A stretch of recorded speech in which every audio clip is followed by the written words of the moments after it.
So what would you say to a scientist who sits in their laboratory crunching the data and producing research, who said to you, well, you're no longer a scientist, you're a policy advocate, and you're using your scientific credentials or standing to advocate for what the Shell blogger called political ideology? What would you say to someone who accused you of that?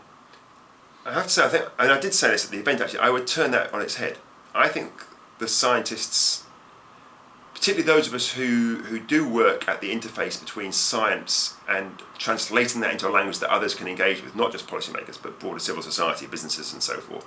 For those of us to stay quiet about our work, actually that is political. So I'm deafened by the political roar of most scientists who work on climate change.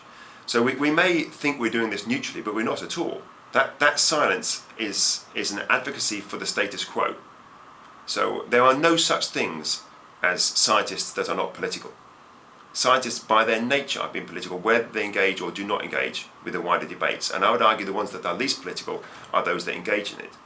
And the reason I say that is because what is happening at the moment is the scientists are producing their information, and then it is often being misused. It's being misused, by a complete array of people, whether it's members in the public, whether it's some of the skeptics, whether it's how it's misused in the newspapers, whether it's misunderstood or misused by some of the policymakers, by business leaders. And we stay quiet about that. And that is not our job. By staying quiet, we are being very political. We're saying that actually our science in these issues doesn't really matter, and that is not a reasonable scientific judgment. So therefore, it's incumbent on us to make sure the work is used appropriately. Now, there's a difference between arguing for that, which I would say is non-political, and arguing for things that our science does not justify. So it doesn't tell us necessarily which set of policies we have to adopt. Sometimes it might tell us that. It might start to favour one set of policies over another set of policies for reasons that can be scientifically justified. But if it can't, we mustn't drive that agenda. Other people may do that.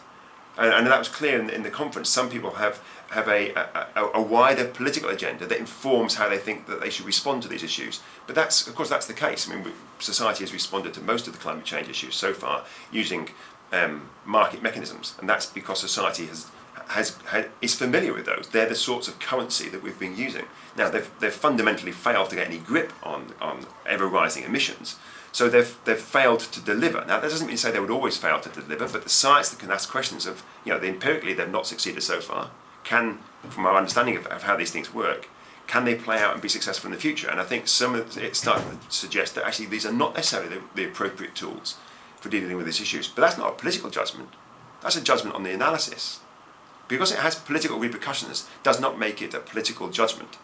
So, by and large, I think those people who are often throwing political mud at the scientists by saying you're no longer a scientist, you're now engaged in politics. Actually, I think they are the most political and the most dangerous of the scientists that are engaged in these issues. So you're off a few people's Christmas card lists? I hope so, because those Christmas cards have to get transported by vehicles which will emit CO2, so less Christmas cards is not necessarily a bad thing. Is there going to be another conference?